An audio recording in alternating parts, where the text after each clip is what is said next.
Bro Pithapuram MLA గారి పాలన ఎలా అనిపిస్తుంది బ్రో? పిఠాపురం ఎమ్మెల్యే గారి పాలన అంటే చెప్పుకోవాల్సింది చాలా ఉంది. నా పుట్టి పెరిగాక 5-6 ఎమ్మెల్యేలు చూశాను. మా ఊరు వచ్చేసి పిఠాపురం నియోజకవర్గమే, కానీ శివారి పంచాయతీ మాది. నా పుట్టి పెరిగాక సిమెంట్ అంటే ఇటు తెలియదు.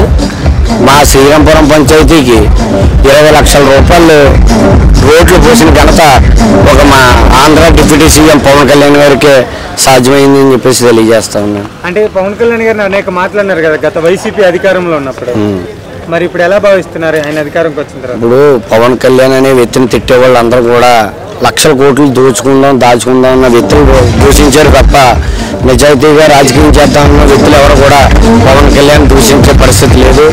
ఇవాళ ఉత్తరగడ్డ పద్మనాభం గారి అమ్మాయి కూడా నాన్న ఎదురించి నిజాయితీ వైపు నిలబడి కాంతి గారు కూడా మా ఆంధ్రాలో ఆవిడ కూడా మాకు సపోర్ట్ చేయడం జరిగింది. నాన్న ఎదిరించి మా కులనాయకుడు అన్నారు ఒకప్పుడు, ఇప్పుడు రెడ్డిగా మారిపోయాడు అనుకోండి పద్మనాభం గారు. పవన్ కళ్యాణ్ గారు జగన్మోహన్ రెడ్డి గారు డిప్యూటీ సీఎం గారిని ఒక మాట అన్నారు, కార్పొరేటర్ కంటే ఎక్కువ ఎమ్మెల్యే తక్కువ అని చెప్పేసి మాట్లాడారు కదా. ఇప్పుడు జగన్మోహన్ రెడ్డి గారికి నేను చచ్చిపోతున్నా, ఇప్పుడు నాకు ఒక అవకాశం ఇవ్వండి అన్నారు. ప్రజలను ఇచ్చారు, ఒక అవకాశం ఇస్తే ఆయన ఏం చేశాడు? బట్టలు నొక్కింది, డబ్బులు వేసాను అంటున్నాడు. ఎలా ఉంది బ్రో? అంటే డిప్యూటీ సీఎం పాలన ఎలా ఉంది? జనరల్గా పవన్ కళ్యాణ్ ఇచ్చిన బాధ్యత అయితే డిప్యూటీ సీఎం అండ్ ప్లస్ గ్రామీణ అభివృద్ధి అని చెప్పేసి ఇచ్చారు. ఆ శాఖలో ఇంతవరకు చేసిన మినిస్టర్ ఎవరు కూడా అలా అభివృద్ధి చేసింది లేదు. ఒక 9 నెలల పరిపాలనలో అది మన పవన్ కళ్యాణ్ గారు చేసి చూపించారు. ఈ రోజు కూడా గవర్నమెంట్ ఎలా నడుస్తుందంటే పవన్ కళ్యాణ్ గారు చేసిన మినిస్ట్రీ ఎవరు అంత సపోర్ట్గా సమృద్ధిగా ఎవరు చేయలేదు అని చెప్పేసి చెప్తున్నారు బయట ప్రజలు. అంటే ఇప్పుడు రీసెంట్గా జగన్మోహన్ రెడ్డి గారు కార్పొరేటర్కి ఎక్కువ ఎమ్మెల్యే తక్కువ అని చెప్పేసి మాట్లాడుతున్నారు. అసలు దానిపై మీ అభిప్రాయం అనేది ఏంటి? ఏమండి, ఇప్పుడు ఏదైనా సరే మొక్క నాటితే వెంటనే కాయలు ఇవ్వదండి. అలా కాయలు ఇచ్చింది అంటే అది తప్పుగా పెరిగిందే. అది వైఎస్ జగన్ పుట్టుకది. ఆయన పుట్టాడు, ఏదో అక్రమంగా సంపాదించాడు, ఎమ్మెల్యే అయ్యాడు, ఎంపీ అయిపోయాడు అది. కానీ పవన్ కళ్యాణ్ గారు అలా కాదు, కష్టపడి పైకి వచ్చాడు. వాళ్ళ అన్నగారు కష్టపడి పైకి వచ్చారు, ఆయన కష్టపడి పైకి వచ్చాడు. ఈరోజు ఆ కష్టం ఆ విలువ తెలుసు కాబట్టి 10 సంవత్సరాలు కష్టపడ్డారు, ఎమ్మెల్యేగా గెలిచారు. ఆ కష్టం ఆయన పడమనండి, అప్పుడు ఆ మాట మాట్లాడమనండి. రండి, మీ నాన్నగారి పేరు తీసేసి బయటికి రండి, పోటీ చేయండి. కడపలో కాకుండా ఇంకెక్కడైనా పోటీ చేయండి, నా పేరు జగన్ అని పోటీ చేయమనండి, గెలవమనండి. అప్పుడు ఆ మాట అనమనండి, మేము అందరం ఒప్పుకుంటాం. రోజా గారిపై మీ అభిప్రాయం అనేది ఏంటి? మాట్లాడడం అవసరమా? రోజా గారి గురించి మాట్లాడడం అవసరం అనేది ఏమన్నా ఉంటే, మీకు అవసరం ఏమైనా ఉంటే చెప్పండి, నేను మాట్లాడతా. ఎన్ని రకాలుగా మాట్లాడమంటే అన్ని రకాలుగా మాట్లాడతాను. అసలు నేను చెప్తాను కదా సార్, మీరు రోజా అనే విషయం మాట్లాడడం అసలు ఆ పదం కూడా వేస్టే. అసలు పవన్ కళ్యాణ్ కాదండి, నేను అంటున్న విషయం ఏంటంటే రోజా అనేది ఒక నగరీలో ఎమ్మెల్యేగా చేసింది, ఒక మినిస్టర్గా చేసింది. ఆమె చేసినప్పుడు పరిపాలన చెప్పమనండి, నేను చెప్తాను. ఆమె చేసిన అభివృద్ధి ఏమైనా ఉందో చెప్పమంటే నేను చెప్తాను. అంతేగాని పవన్ కళ్యాణ్ గురించి అయితే మాట్లాడద్దు. పవన్ కళ్యాణ్ గారు పిఠాపురంని ఈ రోజు నుంచి ఇప్పుడు ఎమ్మెల్యేగా గెలిచారు.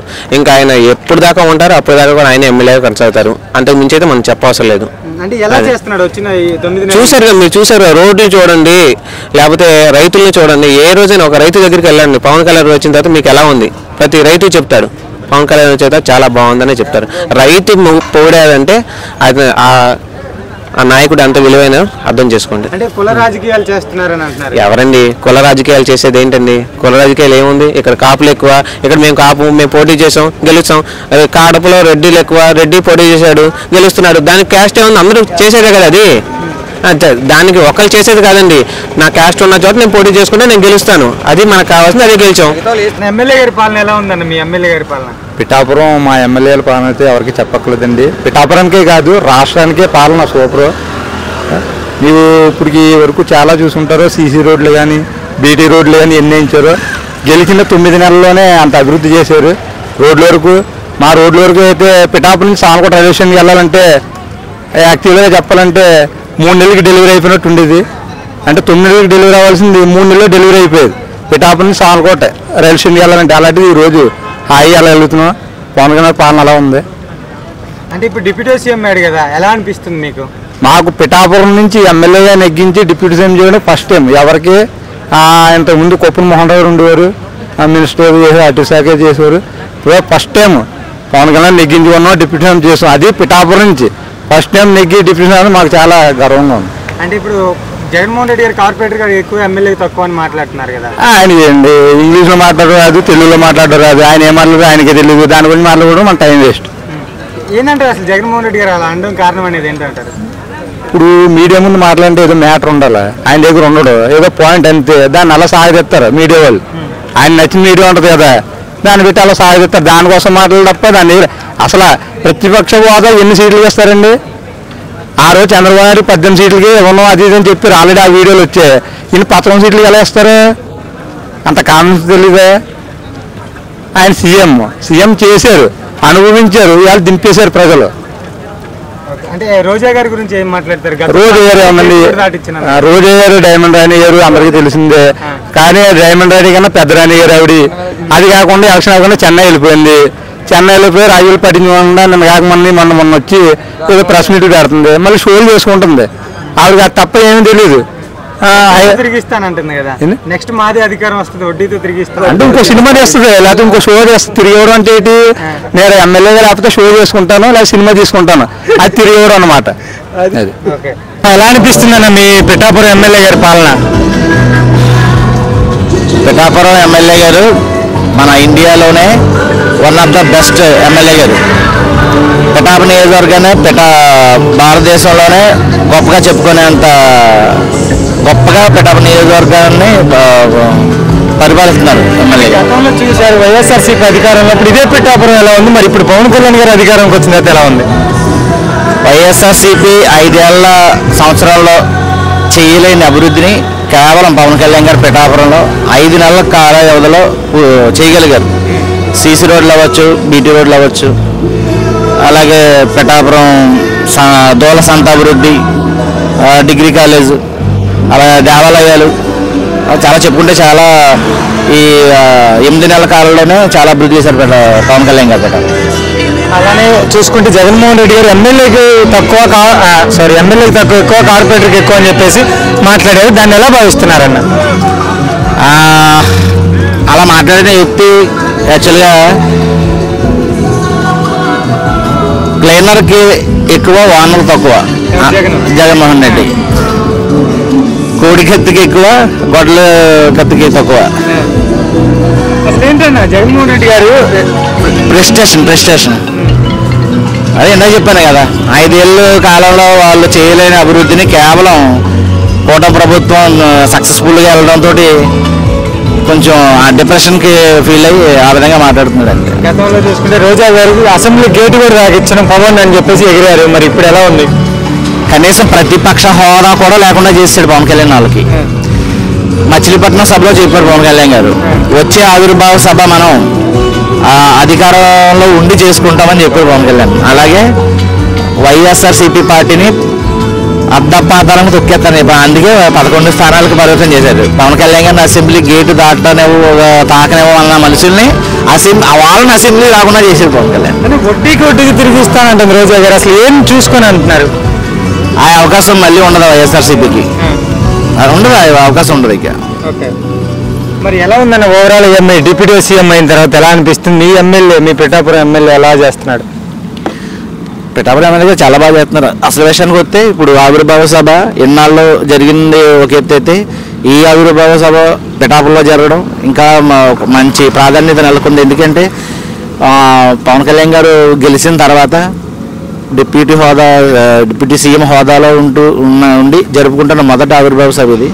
కాబట్టి దీనికి చాలా ప్రాధాన్యత ఉంటుంది ఆవిర్భావ సభకి. రాష్ట్ర నలుమూల నుంచి వచ్చే ప్రజానీకానికి ఇక్కడ ఎటువంటి ఇబ్బంది లేకుండా ఫుడ్ ప్యాకెట్లు కానీ, మన బటర్ మిల్క్ అని ఇటువంటి ఏర్పాట్లు, వాళ్ళ షెల్టర్ ఉండే ఏర్పాట్లు అన్నీ కూడా చాలా చక్కగా నిర్వర్తించారు. ఎలా ఉందండి పిఠాపురం ఎమ్మెల్యే గారి పాలన అనేది? పిఠాపురం ఎమ్మెల్యే గారి పాలన ఎలా ఉంది అని ఇది నేను చెప్పక్కర్లేదండి.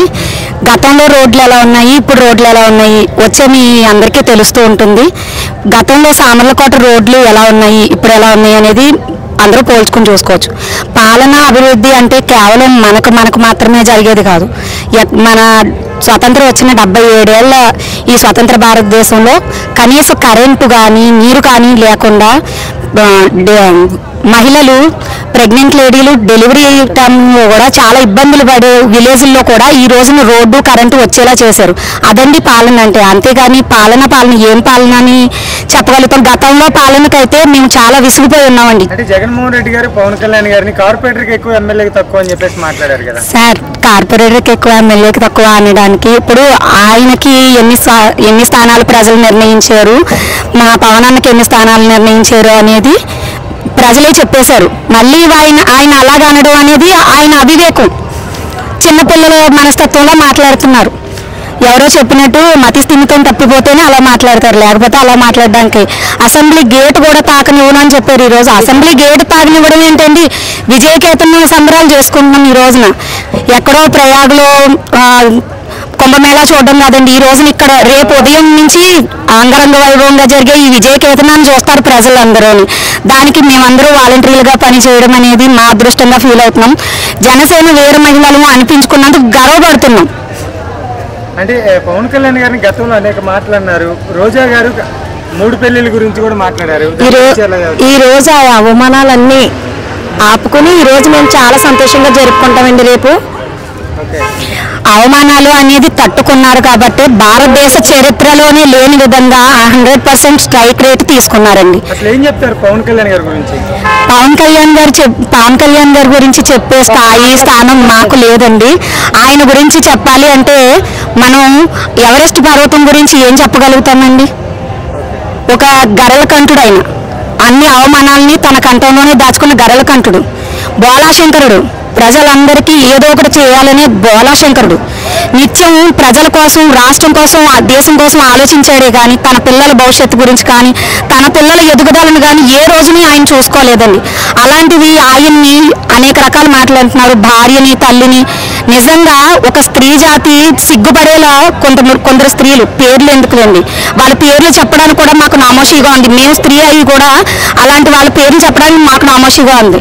స్త్రీ జాతి అయి ఉండి ఒక తల్లిని, ఒక చెల్లిని, ఒక భార్యని అవమానించాము అంటే స్త్రీ జాతికి అర్థం లేదు. ఈ రోజున అన్ని అవమానాలు తట్టుకొని, ఓర్చుకుని, నేర్చుకుని గెలుచుకున్నారు కాబట్టి ఆయన పవన్ కళ్యాణ్ అయ్యారండి.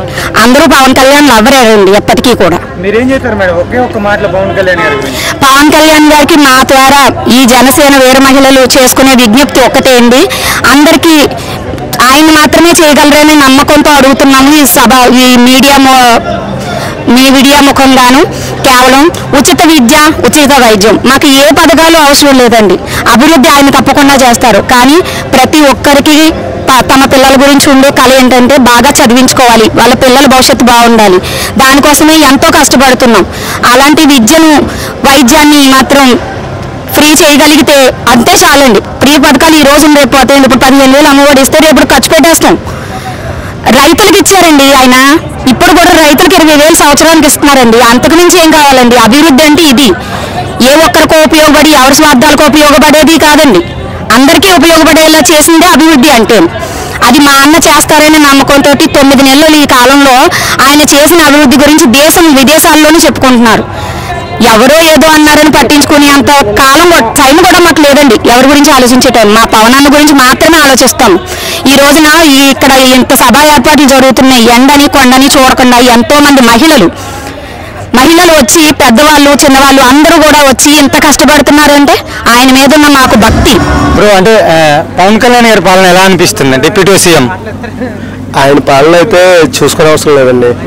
ఏదేమైనా సరే వచ్చిన సంవత్సరంలోనే అభివృద్ధి పథంలో ముందుకు తీసుకుపోతున్నది జనసేన పార్టీ కూటమి ప్రభుత్వం.